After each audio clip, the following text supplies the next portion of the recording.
I'm going to put Stargazer and Crow Feather back on the deck, I think, just so we can like start making bigger and bigger guys. I'm going to leave both of these back on defense because we're definitely the control deck in this matchup, so I don't want him to just go like kill this and then attack through. Peak is supposed to shuffle. Okay, then there's not a problem. I think the fact that Peak shuffles is not something I considered with the cards I'm playing that are prophesized, so the fact that it shuffles probably means that I might not want to play it in this deck. So after this gauntlet, I'm going to consider possible changes to make with the fact that Peak shuffles in mind. So he drew a million cards, but we'll have Windsinger next turn, so we got that going for us. If he attacks, I will snap off the block with this guy. Look at all the text on this card. So like, this is all this extra text that's added to it from prophecies and my Windsinger or my Winter Moon ability and stuff like that. Yeah, the question is if there's something else that's like just better in that slot. He's got a burn and a scorch maybe. Okay, great. So I'm glad I left this back. Phoenix here would be kind of savage. No Phoenix is good for us. You attack, I will trade. Not particularly close.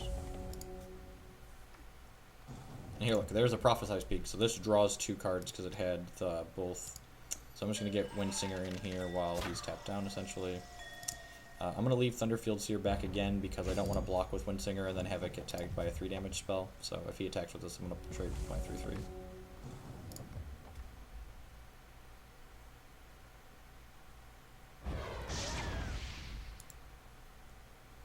Deal 4 damage, sure.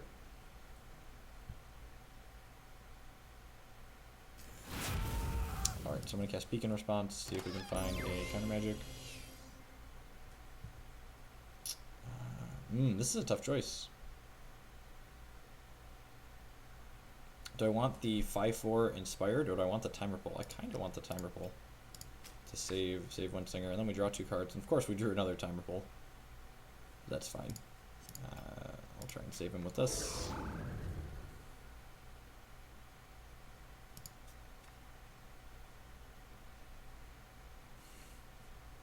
Yeah, fun. We could Ripple our own guy or get a 5/4 flyer. So I chose to Ripple my guy because I think this is better than having a 5/4 flyer. The 5/4 flyer is still somewhere in our deck, so. And we got a couple of Stargazers now. So he's going to get in here for 3, which is fine. We got 2 Stargazers in our hand to gain some life. Look, man, some people are masochists. Their definitions of fun are just like savage. Counter magic probably means the game's locked up, so we get to stick this again and then have counter magic and Time Ripple and then untap into Stargazers. And I definitely think we lost the second game. We got pretty unlucky in the third game, but we lost the second game because I boarded him properly last time we played this guy.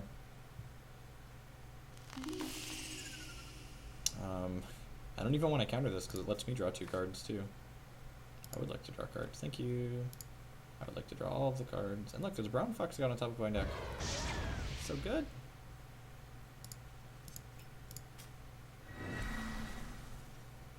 Yeah, we're in a great spot. I'd be very surprised if we lose this game. Oh, it's the prophesized brown fox scout too that we're bound to find eventually. Cast this 5/4 flyer.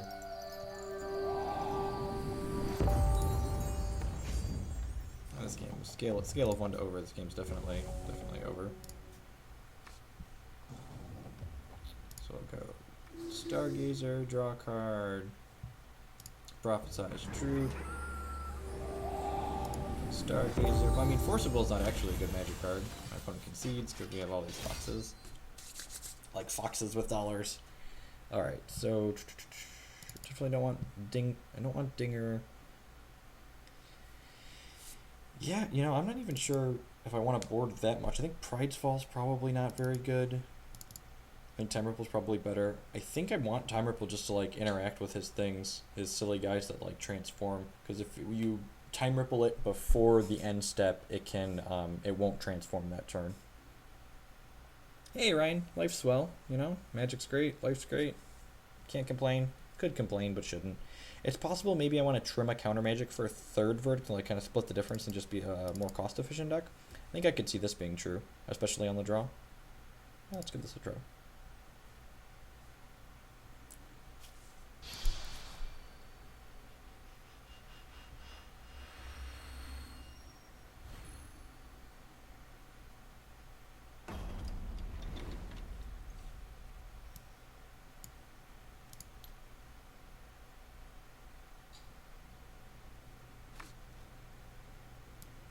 I just wanted to try different things. I think the Blood Moon deck's fine. I actually I'm got something half written, kind of a primer of sorts for it, and talking about why that deck is sweet. Yeah, just super unlucky. That's keepable, I guess. Finally has a Sapphire Shard in it. I think I'm gonna go back to 14 Sapphire Shards in this deck. Like, you just can't keep a hand without Sapphire, so like 13 is probably one too few.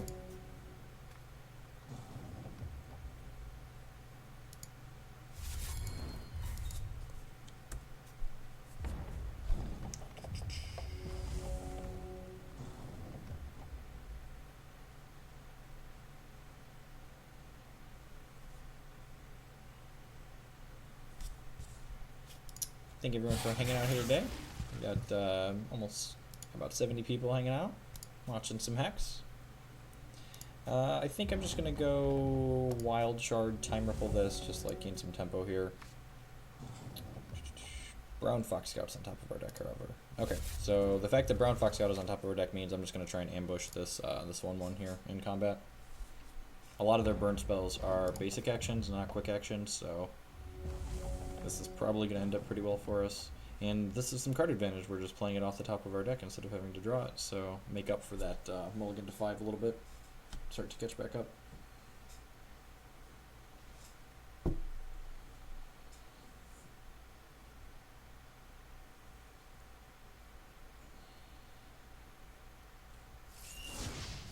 Crackling Bolt my dome. Super aggressive.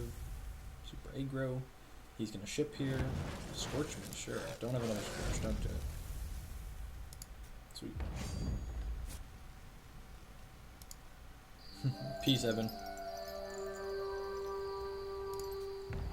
Block.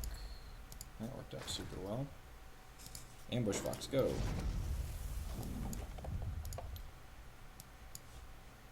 Ends turn. Ready.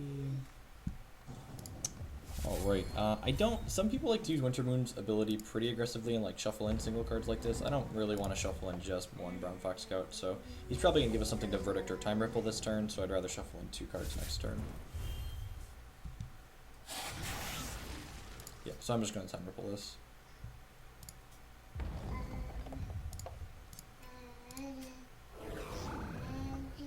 Gives us a turn. Lets us use Wintermoon's ability this turn. Arcane Focus, great. Wild Shard's actually pretty good. We're a little bit far off of using it, I guess. It's possible we want the Martyr because he already has the creature in his hand, or the troop in his hand. I'm going to grab the Fox and the Ripple for now since we know he has a troop. We're really lucky the Fox will get sorted right into the top of our deck. Not rats. We're so unlucky. We're so unlucky, Declan. Declan just woke up from his nap. I see Pikachu running on the screen. Thanks for hanging out and the follows. Follows and subs are the 2 best ways to support the stream. I appreciate that. There's the Scran that we know about. And then the Droughts cards. Counter Magic's not the worst. Hey, and Brown Fox Scout's on top of our deck. That's pretty hot. So we'll play this and hopefully ambush his guy again. The old fox with $1 here. Like a fox with $1, Declan. Like a fox with $1. Do I want to play Counter Magic or Verdict here? I think I'm going to play Counter Magic. Let's just be more resource efficient. Get our 2 for 1 here while we can. Okay, Rage Fire does 2, and this card's neat. It does Escalation 2, so his next Rage Fire does 2 more damage. So the first one does 2, the second one does 4, etc. I'm assuming he's just going to run into this Brown Fox Scout again, which is excellent. Block. And then we get to play Windsinger and then have Verdict up on his turn, even if he has something that can interact with it. And hey, we mulligan to 5 this game. I have Counter Magic too, just like, the world is our oyster and our opponent is about to get buried in it. So put Counter Magic and Brown Foxy back in the deck.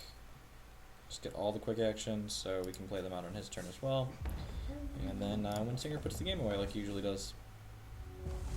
draw a card. He draws a card. Thank you. And look, Brown Fox Scout on top of our deck. End step. Ambush. Watcha! The Coyotles are coming for you. You better watch out. So, ship for 7. He can create a Scorch next turn and kill the Stargazer, but we're pretty far. Yeah, man, you got it. Brown Fox is dead. He's just basically treading water at this point. Like, I want to play out... Oh wait, our resources are replenished, so I can just play out both. I was going to say I want to hold up 5, but we have Windsinger in play, so we don't need to hold up anything. You attack with Winter Moon and shuffle these into our deck. Or this ability doesn't shuffle. This puts, so it doesn't reorganize for Prophecy. No. I'd like to draw when he draws. Thank you.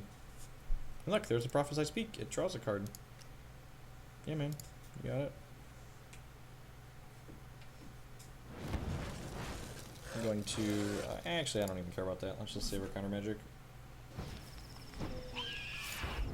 Stuff like that. Does he have enough actions in here? He does not. So the Phoenix, he can replay from his discard pile by exiling 6 actions, or voiding 6 actions.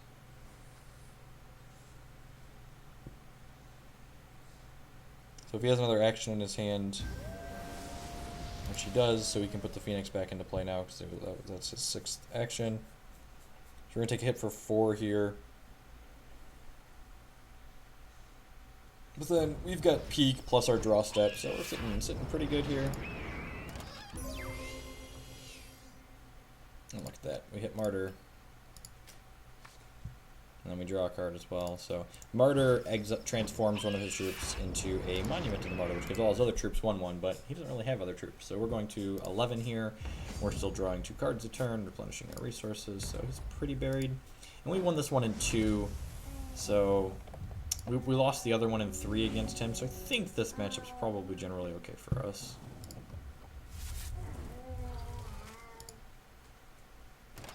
Again, just playing the Peak out now because it allows us, Windsinger lets us play our resources, replenish our resources on his turn, so just like casting all of these quick actions now so we can have full resources when his turn comes around.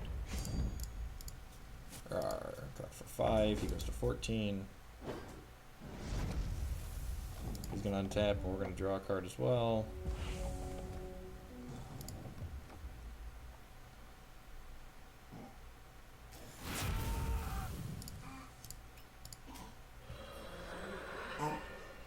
Excuse you, little pig.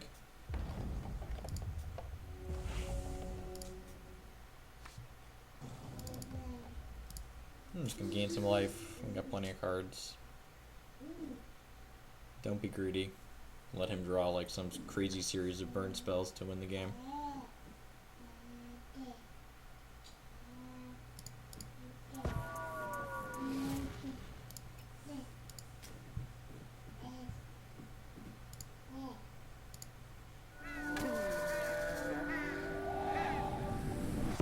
Triple gold moons. I'm not sure what that means. It sounds okay. Counter magic and Peek back into our deck. Crash for 5.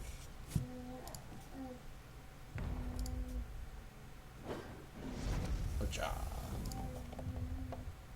Draw a card when he draws a card. And draw our counter magic that cantrips.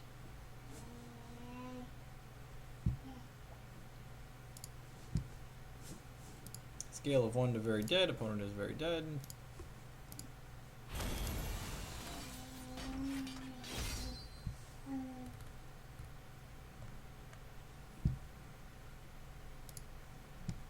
Opponent concedes.